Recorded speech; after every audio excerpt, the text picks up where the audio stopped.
Hi there, I'm Jim with First Line Equipment, and today we have in front of us right here a Jura ENA Micro 1 automatic coffee center. This is considered a super automatic espresso machine, however it doesn't have any steaming or frothing capabilities for milk.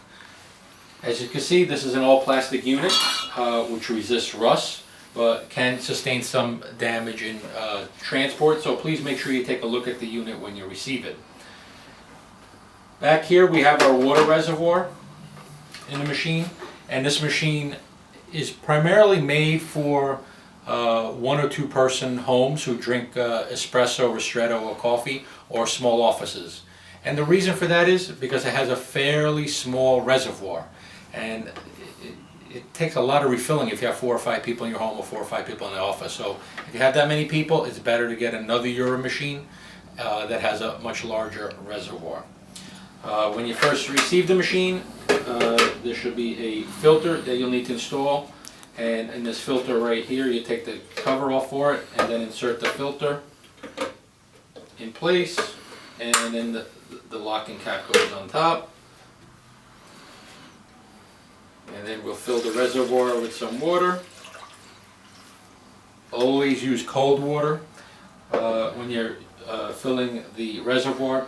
This filter will assist in removing the limescale causing minerals and some odor and taste that may be in your tap water. Even though you're using a filter, you should use descaling tablets at least once every 3 to 6 months. Depending on your water, these optional tablets do a very good job to descale the machine. So the filter is preventative, the tablets are active maintenance. And when you're using the tablets, please remove the filter. Some customers tend to forget on doing that. As you can see, the water tank fits in nicely in the back. And the other thing you'll notice, a tip here, is to fill the reservoir outside of the machine. And the reason is, if you fill the reservoir with the cap in place, you may get some spillage. And right in front here is the bean hopper. So if you get any water in here, you may damage the grinder. Not necessarily electrically, but the burrs will get gunked up if they have water in it, or they can rust. So we'll close that. On this side of the machine, we have the bypass doser, and you can use the scoop and the funnel if you have some type of pre-ground coffee. Our favorite coffee here, actually one of our favorites, is Micheladoro. It's roasted in Sicily. Works very nice on this machine. It's not a particularly dark roast, it's a nice mild blend, but has a very good flavor to it. So this goes back in here, and maximum 1 scoop at a time. So we'll close that. The little door on this side is your grinder settings for coarser and finer, and we'll leave it right there in the middle. It's a good starting place, is right in the middle, depending on the beans you use. And you'll adjust it finer if you want a stronger coffee. It can extract more bitterness sometimes, or coarser for a weaker coffee. The power button is right here in the front. We'll press that button down. The machine's going to go through a little cycling, and you'll hear some noises. And there are 3 lights blinking in the front. The spout in the front actually can be adjusted for short shot glasses or demi-tasse cups. Okay, and the machine's going through a little rinse cycle.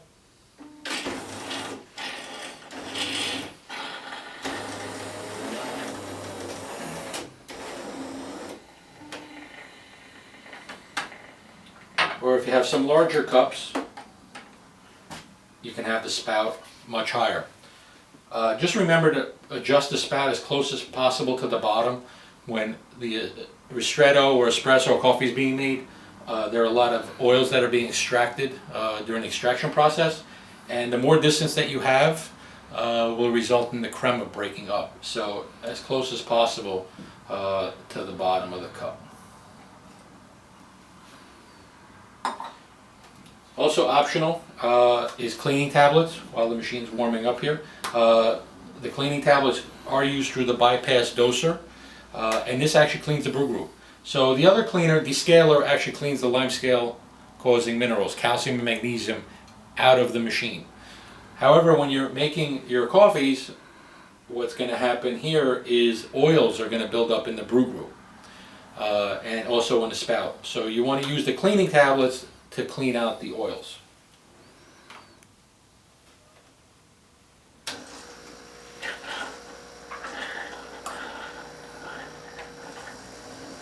Okay, we're going to do a little flush here.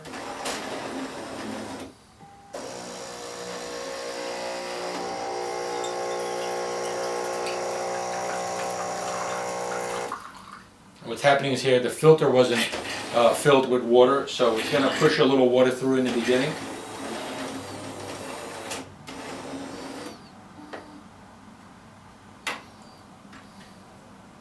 Can't see in the video, but there's actually a bunch of LED icons on the top, and those icons include the descaling symbol, the filter symbol when to change it, the cleaning symbol, the water reservoir symbol, the ground coffee symbol, and the coffee grounds container. And then on this side, towards the front, you have a single bean and a triple bean icon. That's for coffee strength normal and coffee strength strong. And then in the front we have the ristretto button, the coffee button, and the large coffee button. In the middle can also be your espresso as well. And these three you can program. So let's make an espresso here. Bring this down.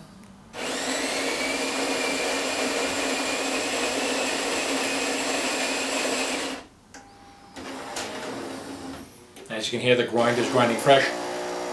Can be a little noisy for some folks, but no matter which grinder you get, or espresso machine you get, with a grinder, you're going to have some noise with the grinding of the beans.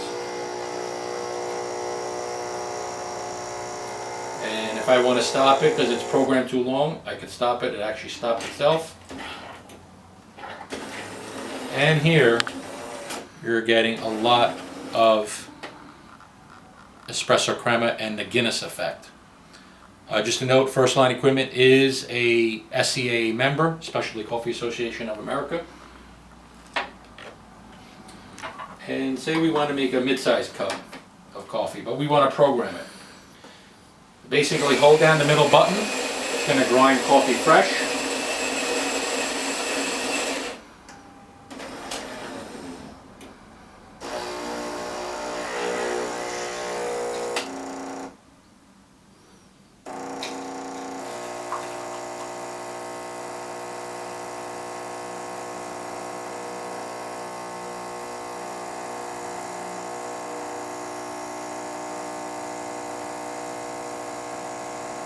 This machine does have a vibration pump on the inside. Jura handles all the service work from warranty to after warranty. They have one facility in the United States. And we'll press it again to stop it there. And we program the middle button for this larger cup of coffee, not necessarily espresso. When there's a lot of water being passed through the coffee grinds, that's called a cafe crema.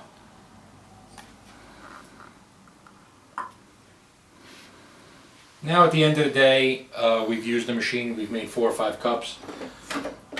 You're going to see we've made 1 espresso and a large cup of coffee, and we're pretty much down to half a tank. So again, it's a good idea that this machine only be used where there's 1 or 2, maybe 3 people who are drinking coffee throughout the day. Now you may say, well, we don't want to fill the tank up every day. Well, you don't want water sitting in the reservoir for 5 days either. So this is why it's a good machine for 1 or 2 or even 3 people. The other indicator that'll come on, like I said, for low water is back there, but here we have the drip tray. There are 3 components. The drip tray cover. These components are plastic. I don't suggest putting them in a dishwasher. And actually, my mistake, 4 components. The dump box, this is where the spent ground coffee exits from the brewing chamber that's back up in here. This I suggest cleaning every day. If you let coffee grind sit in here for a couple of days, you'll actually get some fungus growing inside. So in an office environment, always have one person that's responsible for cleaning at the end of the day. And it's a good idea to clean at the end of the day, not the next morning. And then the drip tray and its cover here, they just need to be rinsed and washed with a mild detergent. Right now, the machine can't be operated because there's a switch back there when this gets inserted, so you can't operate anything on the machine, and that's just a safety precaution. Once again, I'm Jim with First Line Equipment. We thank you for watching this video. We hope it was helpful, and please take a look on our website for this machine. You will see it on sale. Thank you and have a great day.